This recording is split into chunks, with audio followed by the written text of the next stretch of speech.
Lucas, capítulo 15, até o verso 10. Os irmãos acharam? Diz assim: aproximavam-se de Jesus todos os publicanos e pecadores para o ouvir, e murmuravam os fariseus e os escribas, dizendo: este recebe pecadores e come com eles. Então lhes propôs Jesus esta parábola: qual dentre vós é o homem que, possuindo 100 ovelhas e perdendo uma delas, não deixa no deserto as 99 e vai em busca da que se perdeu até encontrá-la? Achando-a, põe-na sobre os ombros, cheio de júbilo, e indo para casa, reúne os amigos e vizinhos, dizendo-lhes: alegrai-vos comigo, porque já achei a minha ovelha perdida. Digo-vos que assim haverá maior júbilo no céu por um pecador que se arrepende, do que por 99 justos que não necessitam de arrependimento. Ou qual é a mulher que, tendo 10 dracmas, se perder uma, não acende a candeia, varre a casa e a procura diligentemente até encontrá-la? E tendo-a achado, reúne as amigas e vizinhas, dizendo: alegrai-vos comigo, porque achei a dracma que eu tinha perdido. Eu vos afirmo que, de igual modo, há júbilo diante dos anjos de Deus por um pecador que se arrepende. Amém. Vamos orar. Pai, obrigado pela Tua palavra, que temos o privilégio, pela segunda vez nesse dia, de ouvir. Meu Deus, como nós carecemos dela, e rogamos ao Senhor que, através do Espírito Santo, essa palavra seja ministrada. Não estamos atrás, meu Deus, de filosofias humanas, vindas de homens, mas nós esperamos ouvir a Tua boa palavra. E por isso, ó Deus, te pedimos que o Teu Espírito Santo derrube, meu Deus, qualquer barreira que tenta impedir esse tento. Que o Senhor, meu Deus, faça com que a gente possa se concentrar na palavra, que nós possamos ter os nossos ouvidos abertos e que o Espírito Santo possa falar ao nosso coração. Por isso eu me coloco nas Tuas mãos, meu Deus, como um instrumento Teu, que só possa me usar debaixo desse poder, para que a Tua palavra possa ser ministrada aqui e atingir os objetivos em cada coração. Assim nós rogamos ao Senhor e Te agradecemos em nome de Jesus. Amém. Amém, irmãos, podem sentar. Irmãos, vocês leram comigo um trecho em que Jesus recebe pecadores, e Jesus, quando estava ali ministrando a palavra, você reparou que fariseus e escribas estavam murmurando. E nesse contexto, Jesus, ouvindo isso e percebendo, é que ele propõe não somente essas duas parábolas que lemos, mas também a parábola do filho pródigo. Essas parábolas ilustram exatamente o comportamento dos fariseus e os escribas, dos religiosos na época, em relação ao comportamento de Jesus, pregando a palavra de salvação àqueles que precisavam. Porque o coração desses homens, dos religiosos, era exatamente os que pediam condenação. E essa é a natureza humana. A natureza do homem pede condenação. Eu não sei se você já passou por isso. Eu até diria, parafraseando Jesus na passagem da mulher adúltera: quem de nós não pensou de um bandido, aquela velha frase, bandido bom é bandido morto? Quem de nós nunca pensou nisso, que atire a primeira pedra? Nós buscamos a condenação. Hoje nós vemos muitas pessoas, um debate que tem sido corrente, e isso me causa muito receio, confesso que muitos estão colocando a confiança num homem para solucionar o problema da violência. E nós já tivemos uma decepção quando colocamos a confiança num homem, achando que ele ia resolver o problema da nação. E você sabe o fim da história. Mas, opiniões à parte, a questão é que colocar a confiança num homem para a solução desse problema não é o correto. O ideal é a gente colocar a confiança em Deus, crendo que Deus é quem resolve os nossos problemas. Mas nós temos colocado, e muitas pessoas têm esperado desse homem, e muitos têm pensado, devo ter o direito de andar armado, bandido tem mais é que morrer. Tem um colega de trabalho que usa uma expressão, confesso que eu nunca tinha ouvido, que é cancelamento de CPF. Você já ouviu isso? Hoje cancelaram mais tantos CPFs. Eu falei, Jesus, agora é um modo mais contábil de se dizer assassinato, né? Mas a gente ouve essas coisas e é como se o ser humano tivesse um desejo de sangue, de ver um homem morto, um homem morrer, condenado pelo seu erro, pelo seu pecado. E quando eu vejo isso, até partindo do meio da igreja, isso é algo muito preocupante, irmãos, porque nós não deveríamos pensar assim. Jesus, como eu disse, se tivesse esse mesmo pensamento, quando veio e trouxeram uma mulher adúltera, ele diria, né? Não, pode matar, mata mesmo. Errou, tem que morrer. E essa não foi a postura de Jesus, mas a natureza humana pede condenação. Ao contrário de Jesus, Deus, ele veio com sua graça e misericórdia. Você sabe qual é o significado de misericórdia? Não me dar o que eu mereço. Isso é misericórdia. E Jesus, então, agiu assim, daquela maneira, e ele também ensina que Deus tem uma atitude diferente de nós. Ele tem uma atitude de ir atrás, nesse ato de graça e misericórdia, de ir atrás do pecador, para que haja o arrependimento e haja a salvação. Eu me lembro de um momento, não me lembro se foram 10 anos, que fizemos aqui na igreja, veio o Sérgio Lopes aqui, os irmãos lembram? Alguns irmãos aí estavam presentes, né? Eu fiz uma tietagem com ele, tirei foto com o Sérgio Lopes, mas tem uma música que talvez os irmãos conheçam, que ilustra isso. Vocês conhecem a música Amarildo? Não? Tem uma música do Sérgio Lopes que diz assim, só vou tentar cantar o refrão, porque toda vez que eu tento cantar alguma coisa, dá errado, né? Diz assim a música: venha, Amarildo, Cristo te espera, ninguém na igreja vai te condenar. Jesus te ama, seu nome chama, decide hoje tua vida a Cristo entregar. Ele diz assim na música, falando sobre Amarildo, um homem que era traficante, né? Dizem que a história é verídica, claro que o nome não é esse, mas fala de um homem que vivia do tráfico, se envolvia com violência, mas sempre passava pela porta de uma igreja e sempre tinha alguém que o convidava para conhecer a Jesus. E aí, quando nós olhamos para esse contexto e eu ouço essa música, quando diz ninguém na igreja vai te condenar, eu fico pensando se isso seria verdade, nos dias de hoje pelo menos.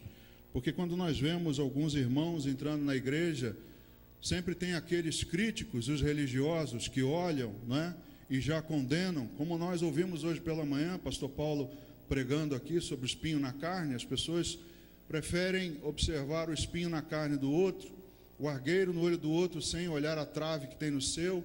Aí começam as críticas e dizendo, e aí acabamos também acreditando que determinada pessoa não é digna da salvação.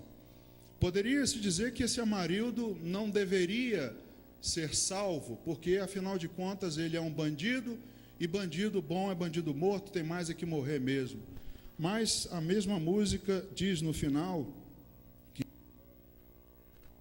como eu disse, no final da música, esse rapaz toma um tiro, e na avenida, né, sangrando, ele tem um momento e se lembra desses que o convidavam e pregavam a palavra. E aí na música, no final, diz exatamente o mesmo refrão, a diferença é: vai, Amarildo, Cristo te espera, ninguém lá em cima vai te condenar. Jesus te ama, Ele te chama, tiveste a chance da vida a Cristo entregar. O refrão é o mesmo. Enquanto ele passava em frente à igreja e ele se recusava, ele teve uma oportunidade ali sangrando, depois de baleado, entregar a sua vida a Cristo. E o que a música diz é que ninguém lá em cima vai te condenar. Mas aqui embaixo, a natureza humana pede condenação. E da mesma maneira que os fariseus e os escribas pediam naquele momento a condenação, a indignação deles, porque disseram assim: este come e recebe e anda com pecadores. Da mesma maneira que esse povo agia naquele tempo, nós também podemos agir hoje. Então sempre há crítica, sempre há indignação de que determinado bandido, determinado homem que fez uma atrocidade, não poderia ser salvo por Cristo. Mas Jesus, como eu disse, Deus tem uma atitude de ir atrás do homem. Assim, Deus criou o homem caiu e Deus enviou o seu Filho ao mundo, para que o homem pudesse ser salvo por ele. Então Deus tem uma atitude de ir atrás do homem para a salvação. A atitude dos religiosos, se você parar para pensar, é semelhante à de Jonas. Concorda comigo? Vamos abrir lá no livro de Jonas. Jonas capítulo 3. Eu já tinha minha Bíblia marcada aqui. Você vai passar um tempinho para achar. Jonas capítulo 3. Veja o que diz do verso 1 ao 5. Veio a palavra do Senhor segunda vez a Jonas, dizendo: Dispõe-te, vai à grande cidade de Nínive e proclama contra ela a mensagem que eu te digo. Levantou-se, pois, Jonas e foi a Nínive, segundo a palavra do Senhor. Ora, Nínive era cidade muito importante diante de Deus e de 3 dias para percorrê-la. Começou Jonas a percorrer a cidade caminho de um dia e pregava e dizia: ainda 40 dias e Nínive será subvertida. Veja agora o capítulo 4, verso 1 ao 3. Com isso, desgostou-se Jonas extremamente e ficou irado. E orou ao Senhor e disse: Ah, Senhor, não foi isso o que eu disse, estando ainda na minha terra?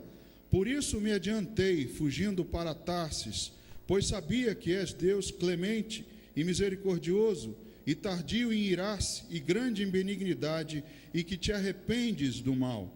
Porque os ninivitas creram em Deus, lá no verso 5, e proclamaram um jejum e vestiram-se de panos de saco, desde o maior até o menor.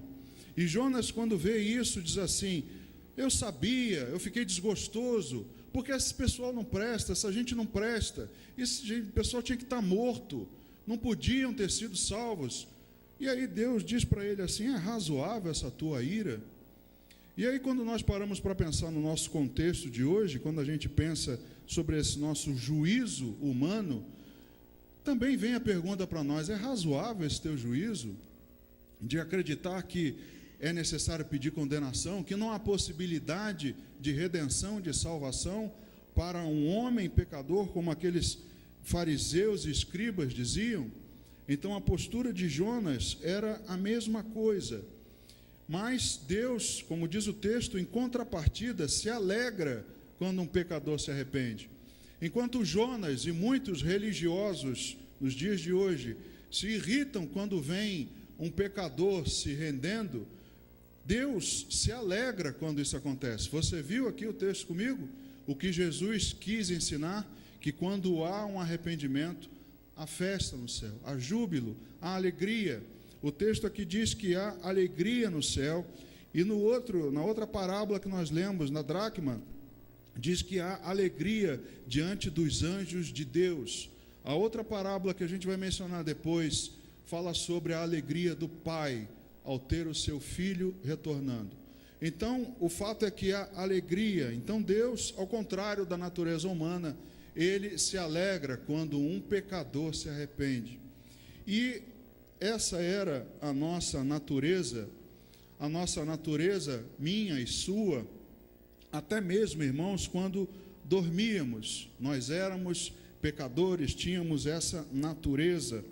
Você pode pensar assim: será que eu peco quando estou dormindo? Talvez seja o único momento em que nós não pecamos, né? Porque nós estamos inconscientes. Você apaga, se você tiver o sono REM mesmo, você apaga, fica inconsciente. Talvez nesse momento você não esteja pecando, mas isso não deixa, não torna você um não pecador. Você continua sendo um pecador até mesmo enquanto dorme. Eu poderia dizer para você assim: se você entrar na jaula de um leão e esse leão estiver dormindo, o que você vai dizer? Você vai falar assim: não, está tranquilo, enquanto ele está dormindo ele não é carnívoro. É verdade isso? Não, enquanto o leão está dormindo ele não come. E aí o que você faz? Fica na jaula? Eu disse: não, eu vou ficar aqui, eu estou tranquilo, porque ele está dormindo e eu não corro perigo nenhum. Não, irmãos, isso não é verdade. Ele acorda e ele não deixa de ser carnívoro, e nós também não deixamos de ser pecadores, mesmo quando dormimos. Então nós não podemos acreditar nisso, essa era a nossa natureza. Veja Romanos 5, capítulo 5, versículo 8, veja o que é que diz: mas Deus prova o seu próprio amor para conosco, pelo fato de ter Cristo morrido por nós, sendo nós ainda o quê? Pecadores. Nós éramos pecadores quando ele morreu por nós. E a carta de Paulo aos Efésios, no capítulo 2, versículo 3, veja o que diz a nosso respeito, a nossa natureza.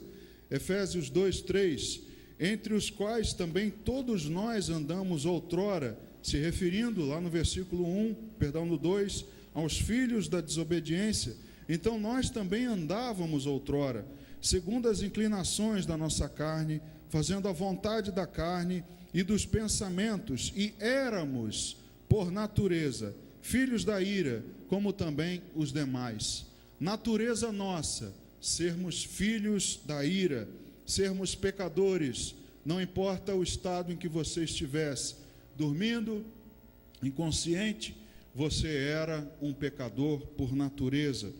E essa, a nossa natureza, então prevalecia. Mas Deus nos amou primeiro. Como nós lemos no texto, Ele nos amou, sendo nós ainda pecadores. Apesar da nossa natureza, Deus foi até nós para nos resgatar, para nos salvar.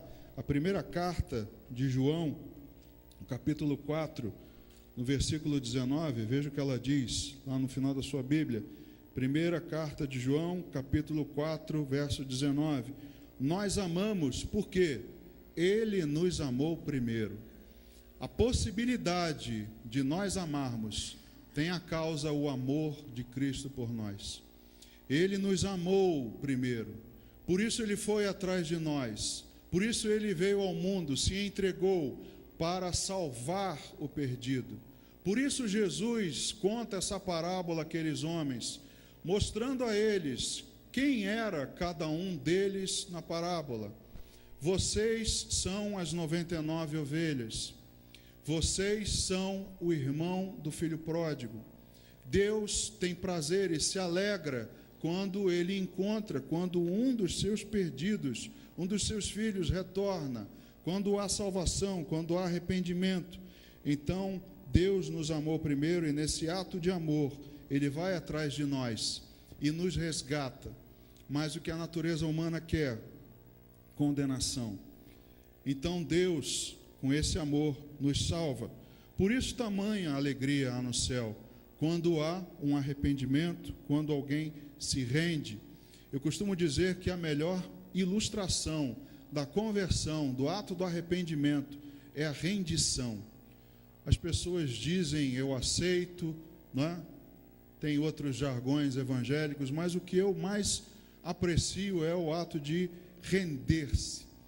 Eu não sei os mais jovens, mas as crianças da minha época, a gente tinha umas brincadeiras, né? E quando a gente não aguentava mais, a gente falava arrego. Alguém é dessa época? E a gente tinha até um sinal que eu não lembro mais, fazia um sinal com a mão, dizendo assim, eu me entrego, eu desisto, né? Quando o Van Damme bota lá o Chong Li no chão e fala assim, diz! Aí ele fala lá a palavra, ou seja, eu me rendo, eu me entrego, eu desisto. Para mim esse é o melhor sentido da conversão. É quando alguém se rende, sim, eu desisto, eu não posso mais, eu de fato me entrego, eu me rendo, porque eu não consigo me salvar por mim mesmo. Então para mim essa é a melhor ilustração da conversão. Então há uma tamanha alegria no céu quando alguém toma essa atitude de se render a Cristo, crendo que Ele é o único capaz de salvá-lo. E o que nós precisamos saber então sobre essa redenção, sobre essa entrega? Porque, como eu disse, há dois grupos ali assistindo às palavras de Jesus. Há o grupo dos que criticam e dos que ouvem, concorda? Havia os que iam ouvir, o verso 15, capítulo 15, o primeiro verso diz: aproximavam-se de Jesus todos os publicanos e pecadores para quê? Para o ouvir. Mas os outros murmuravam, os fariseus e os escribas murmuravam, criticavam a respeito de Jesus, dizendo: esse come e recebe pecadores. Então, nós vemos aqui esses dois grupos, e o grupo que ouviu as palavras de Jesus definitivamente não era dos religiosos. Quem ouviu, quem foi para ouvir, não foram os escribas e fariseus, foram os publicanos e pecadores que foram ouvir as palavras de Jesus. Porque o outro grupo gosta de criticar. É esse grupo que nos preocupa. É desse grupo que pastor Paulo falou hoje pela manhã, dos que preferem apontar os defeitos dos outros. Esses que ficam na igreja, que são os religiosos, que têm a aparência, de piedade, mas não são esses que preferem criticar, que preferem falar do irmão com essa postura, do irmão com aquela roupa, não porque o irmão isso, porque o irmão aquilo, enquanto eles mesmos apenas estão murmurando e não estão ouvindo as palavras de Jesus. Então, há esses dois grupos, os que ouvem e os que criticam. E os religiosos, então, preferem a crítica à misericórdia. Amém? Eu disse para você que misericórdia é não me dar aquilo que eu mereço. Mas o que os críticos preferem? Condenação. A natureza humana que não deveria, lembra que nós lemos o texto? A nossa natureza, éramos filhos da ira, mas nossa natureza humana agora foi mudada. Nós fomos transformados, mas nós não podemos pertencer ao grupo dos religiosos que não exercem a misericórdia, daqueles que buscam a condenação. Veja só o que diz o Evangelho segundo Mateus, no capítulo 9, dos versos 11 e 13. Mateus 9, 11 e 13. Ora, vendo isto, os fariseus perguntavam aos discípulos: por que come o vosso mestre com os publicanos e pecadores? Mas Jesus, ouvindo, disse: os sãos não precisam de médico, e sim os doentes. Ide, porém, e aprendei o que significa: misericórdia quero, e não holocaustos, pois não vim chamar justos, e sim pecadores ao arrependimento. Novamente, os fariseus, eles perguntam aos discípulos por que Jesus está comendo com os pecadores, e Jesus diz a eles: vocês deveriam ir e aprender o que significa misericórdia e não holocaustos. Ou seja, não dar a eles a condenação que eles merecem, mas dar a eles a opção da salvação, a opção da redenção, da graça de Deus que Jesus veio apresentar. Então, os religiosos preferem a crítica à misericórdia, porque não sabem exercê-la, preferem condenar, e nós não podemos, irmãos, permitir que isso entre no meio cristão, a opção pela condenação em vez do amor. Nós não podemos tomar esse caminho. Quem critica está no grupo dos que não necessitam de arrependimento. Quando Jesus conta as duas parábolas, ele se refere a esses dois grupos, e ele diz, no versículo 7, ele diz: há maior júbilo no céu por um pecador que se arrepende do que por 99 justos que não necessitam de arrependimento. Jesus está dizendo a eles: há mais alegria nos céus quando um desses que vocês preferem condenar do que por todos vocês que não precisam de arrependimento. Então Jesus está expondo a eles, aos críticos, e não são eles os que precisam de arrependimento. Então quem está hoje no meio da igreja buscando a crítica e a condenação em vez de misericórdia, graça e amor, não pertence ao grupo dos que estão ouvindo. Pertencem ao mesmo grupo dos fariseus e escribas que estão criticando e murmurando. Então, nós podíamos perguntar assim: será que existe alguém nesse grupo que não necessita de arrependimento? Nós vemos lá na carta de Paulo aos Romanos, no capítulo 3, versículo 23, diz o quê? Pois todos, alguns pecaram ou todos? Todos pecaram. E quantos carecem da glória de Deus? Todos carecem da glória de Deus. Então não há um que não necessite de arrependimento. Todo o ser humano precisa de arrependimento. Não há qualquer pessoa que possa se incluir no grupo que não precisa de arrependimento. Então Jesus está dizendo a eles que eles não querem exercer misericórdia, que eles não querem reconhecer que precisam se render, precisam se arrepender, e estão na posição de crítica e de murmuração, porque Jesus, como ele mesmo disse, ele não veio em busca dos sãos, mas sim dos doentes. Ele não veio chamar os justos, mas os pecadores ao arrependimento. Então, se nós entendemos as duas parábolas e vemos que há dois grupos, e já descartamos o grupo dos críticos e achamos que nos incluímos no grupo dos que estão ouvindo, nos colocando no mesmo lugar dos publicanos e pecadores, nós somos a ovelha e a dracma perdidas. Entende isso? Se nós nos colocamos no lugar desses que estão ouvindo, Jesus fala nas duas parábolas, na primeira da ovelha perdida e na segunda da dracma perdida. Com isso, a gente entende a primeira coisa de cara, é o valor que eles têm para Deus. Tanto a ovelha como a dracma.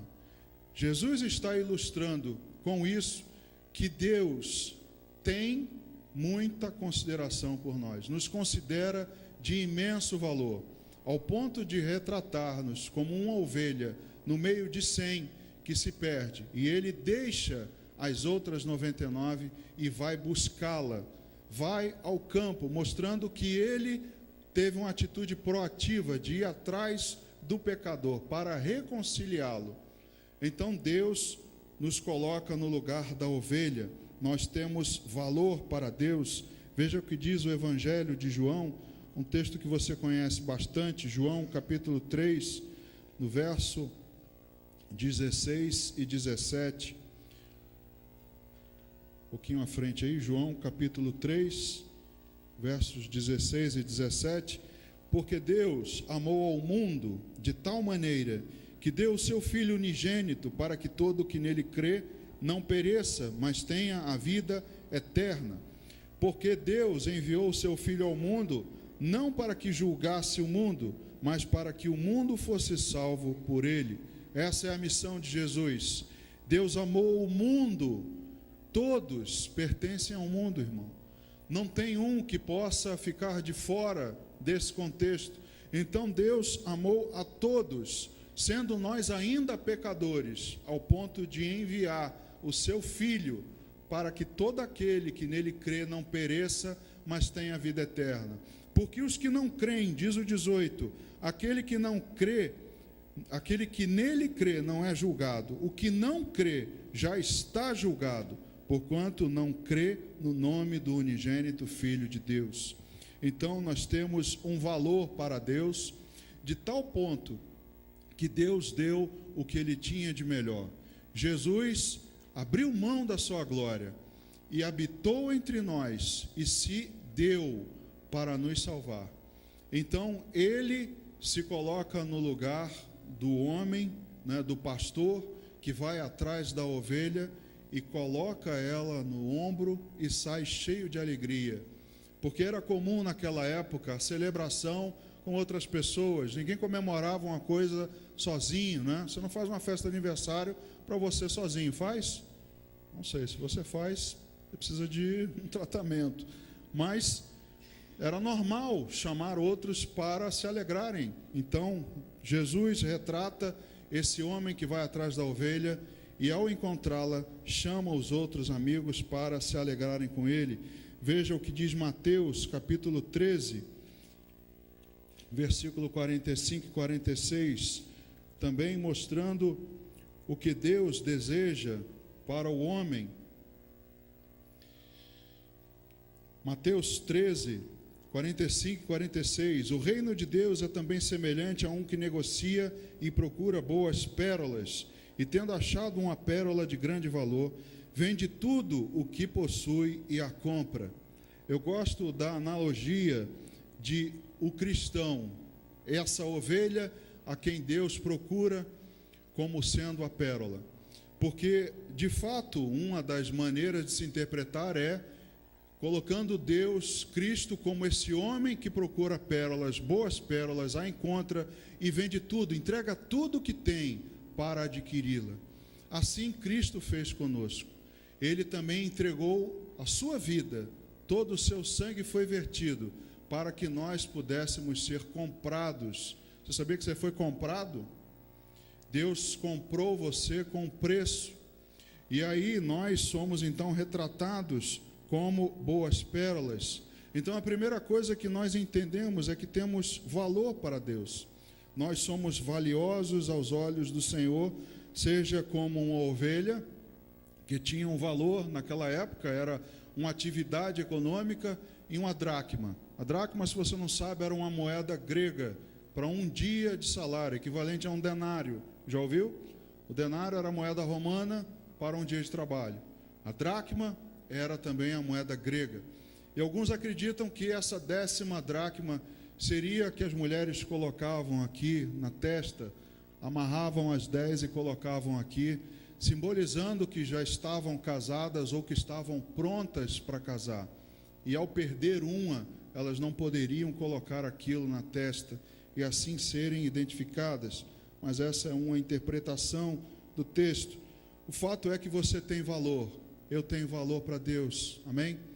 E foi pago um alto preço, um valor inestimável.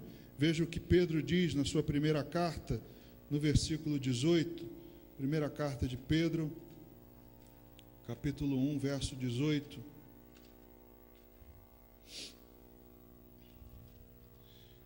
Primeira carta do apóstolo Pedro, capítulo 1, verso 18, diz assim: sabendo que não foi mediante coisas corruptíveis, como prata ou ouro, que fostes resgatados do vosso fútil procedimento que vossos pais vos levaram. O 19, mas pelo precioso sangue, como de cordeiro, sem defeito e sem mácula, o sangue de Cristo. Nós não fomos comprados com ouro ou prata, fomos comprados por um valor inestimável, que é o sangue de Cristo, o precioso sangue de Jesus, vertido na cruz por nós. A primeira carta de Paulo aos Coríntios, no capítulo 6, verso 20, deixa claro essa compra de Jesus. Primeira carta aos Coríntios, capítulo 6, verso 20, diz assim: porque fostes comprados por preço, agora, pois, glorificai a Deus no vosso corpo. Nós fomos comprados. Se fomos comprados por Cristo, é porque temos valor. Você e eu temos valor. Aqueles a quem Jesus chamava e andava com eles, ele considerava como de grande valor. Então você tem valor, eu tenho valor, e foi pago um preço na cruz por nós, pela nossa vida, pagando a nossa dívida que havia contra nós. Nós também somos retratados, então, como fracos e indefesos, e eu não sou salvo pelos meus esforços. Lembra que eu disse, a ilustração da conversão como se render? Eu não consigo me salvar mais, eu não consigo mais brincar, eu não quero mais brincar de me salvar.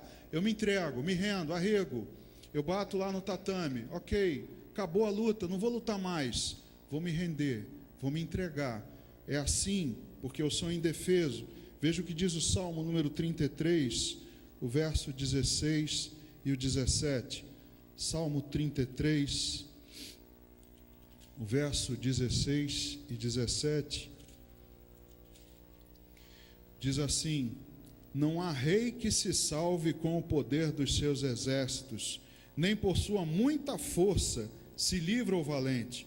O cavalo não garante vitória a respeito de sua grande força, e ninguém pode livrar. Não há como salvar, nem o valente, nem rei com o poder dos seus exércitos, nem com a sua força. Não há cavalo, não há tanque de guerra, não há armamento que possa salvar o homem. Somente a graça de Deus. Somente mediante a fé que nós podemos ser salvos por esse Cristo que pagou um preço incalculável. O pastor Paulo falou aqui quinta-feira, tudo aquilo que tem preço não tem valor. Nós fomos comprados por algo inestimável, que não tem como se valorar, o preço do sangue de Cristo. Como alguém pode dizer que você não vale nada, irmão? Como alguém pode dizer que você não tem valor nenhum? Você tem valor para Deus, porque Cristo te amou quando você ainda era pecador. Então nós temos valor, nós somos fracos e indefesos. A dracma, irmão, ela só é encontrada na escuridão, porque se você acender uma vela, você a encontra.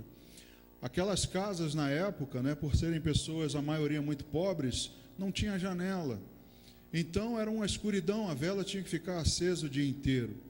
Então, quando ela perdia a dracma, ela pegava essa vela e ia procurando pela casa diligentemente, com o auxílio da luz, para encontrá-la. Veja o que diz a segunda carta de Paulo aos Coríntios, no capítulo 4, verso 6.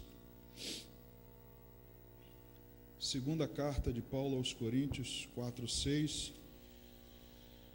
Diz assim: porque Deus que disse, das trevas resplandecerá a luz, Ele mesmo resplandeceu em nosso coração para a iluminação do conhecimento da glória de Deus na face de Cristo.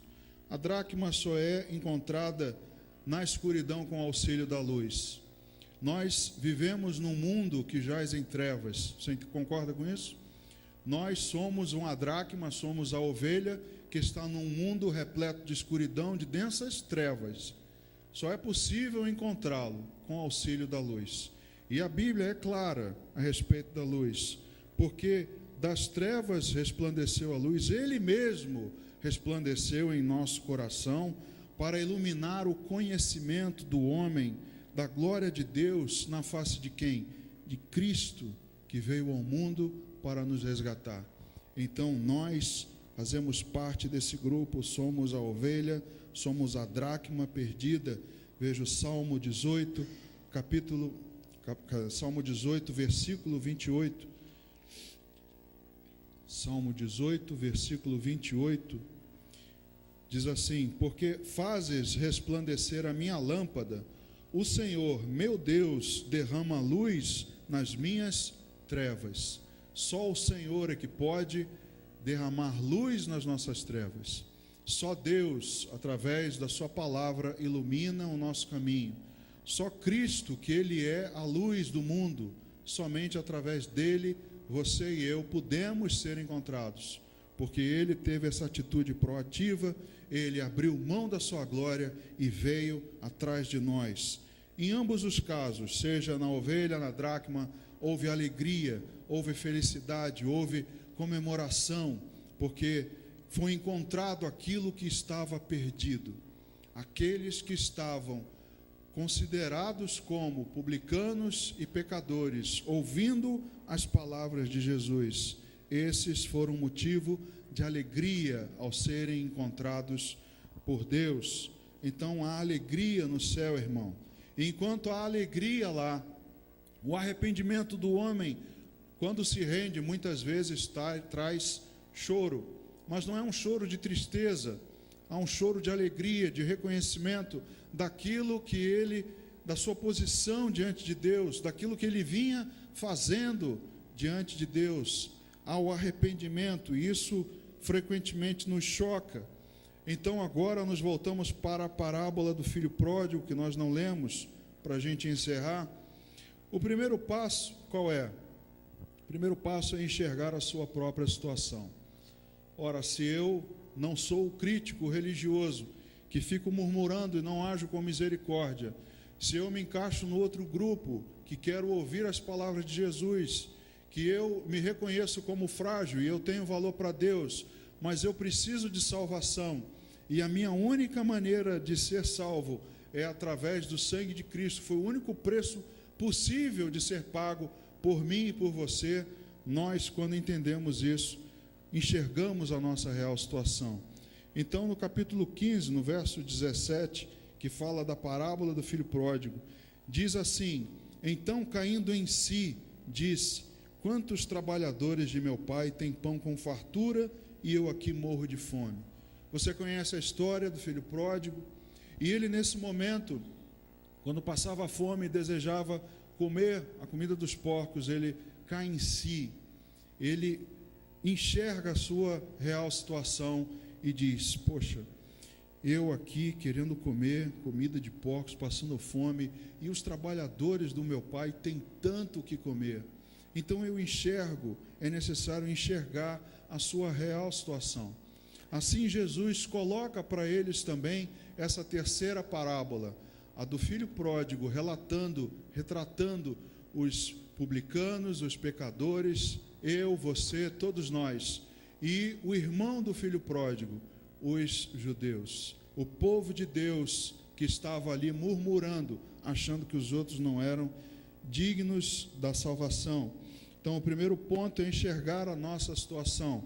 O segundo é ir até seu pai, arrependendo-se dos seus pecados. Essa foi a atitude do filho pródigo, ir até seu pai. Deus já veio ao mundo, já veio na atitude de vir atrás de nós e entregou o seu filho para que todo aquele que nele crê não pereça. Agora é necessário nós irmos até o Pai, reconhecendo a nossa situação. O verso 18 e 19 diz: levantar-me-ei e irei ter com meu pai, e lhe direi: Pai, pequei contra o céu e contra ti. Já não sou digno de ser chamado teu filho. Trata-me como um de teus trabalhadores. É necessário que após o reconhecimento haja um levantar-se, haja uma atitude da nossa parte, de nós irmos até Deus. É necessário que a gente vá até Ele, reconhecendo: olha, eu pequei contra o céu e contra o meu Pai. Eu não sou mais digno de ser chamado teu filho. Trata-me como um dos teus trabalhadores. É necessário, irmão, essa atitude do homem de se levantar, de ir até Deus, se arrependendo dos seus pecados. E como Deus o recebe? Deus, aqui nessa parábola, recebe seu filho que estava perdido e o restaura. Os versículos 22 ao 25 dizem assim: o pai, porém, disse aos seus servos: trazei depressa a melhor roupa, vestiu, ponde-lhe um anel no dedo e sandálias nos pés. Trazei também e matai um novilho cevado, comamos e regozijemo-nos, porque este meu filho estava morto e reviveu, estava perdido e foi achado. E começaram a regozijar-se. Ora, o filho mais velho estivera no campo, e quando voltava, ao aproximar-se da casa, ouvia a música e as danças. O pai recebe o seu filho com alegria. O filho, quando encontra o pai, diz: pai, eu não posso, me perdoa, eu errei, me trata como um dos teus trabalhadores. E o pai não diz nada, apenas manda o filho dizer: olha, tratem ele, restaurem ele, coloquem um anel no seu dedo, sandália no pé, vamos fazer a festa, vamos nos alegrar, porque o meu filho que estava morto reviveu. O meu filho que estava perdido foi achado. Essa é a atitude. Se fosse a nossa postura humana, a nossa natureza, condenação, sai fora, condenado, você quis o teu dinheiro, agora vai se virar. Essa foi a postura do irmão retratado como os fariseus e os escribas, que não agiram com a misericórdia de Deus, que falaram: ora, eu estou aqui te servindo há um tempão e você nunca permitiu que eu matasse um cabrito para me alegrar com os meus amigos, e o teu filho aí que gastou tudo, passou a vida dissolutamente, quando volta, você mata logo o bezerro mais gordo que a gente tinha. Aí ele diz: você esteve sempre comigo, mas esse, o teu irmão, estava perdido e voltou, estava morto e reviveu. Então é motivo de alegria, mas o irmão não reconhece e prefere criticar a atitude do pai. Nós, irmãos, não podemos agir dessa maneira. Seja como uma ovelha, dracma ou filho, Jesus queria mostrar aos religiosos o quanto Deus se alegrava no arrependimento do homem. E muitos hoje, na igreja, não estão tendo a atitude. Muitos estão olhando para as pessoas e julgando: esse não merecia ser salvo. Não é assim que as pessoas dizem? Quando vem um bandido aí morto, sentar no colo do capeta, né? Vai encontrar com o cão mais cedo. É assim que as pessoas falam, com gosto de sangue na boca, querendo morte e condenação. Mas a mesma pergunta que Deus fez a Jonas: é razoável essa nossa posição? Nós que conhecemos a Cristo e conhecemos a sua palavra e a sua misericórdia, é razoável esse nosso pensamento? Então nós precisamos agir como Deus agiria, mostrando misericórdia e alegria no arrependimento de quem está perdido. Amém? Deus deseja que todos sejam salvos. Primeira carta de Paulo a Timóteo, no capítulo 2, no verso 4, diz que é desejo de Deus que todos os homens sejam salvos, que todos cheguem ao conhecimento da verdade. Amém? Então, que nós possamos meditar sobre isso. Vamos orar. Curve a sua cabeça. Pai, obrigado, meu Deus, pela palavra de salvação que ouvimos. Obrigado, Senhor, porque entendemos, meu Deus, a tua atitude de ir atrás de um pecador, abrindo mão, meu Deus, da tua glória. Ó Senhor, o Senhor veio até nós para salvar aqueles que estavam doentes, para salvar, ó meu Deus, os pecadores, dos quais nós fazíamos parte, e como Paulo dizia, talvez até os maiores deles todos. Ó meu Deus, que a tua palavra flua hoje nesse lugar, provocando arrependimento, redenção. Assim nós te pedimos em nome de Jesus.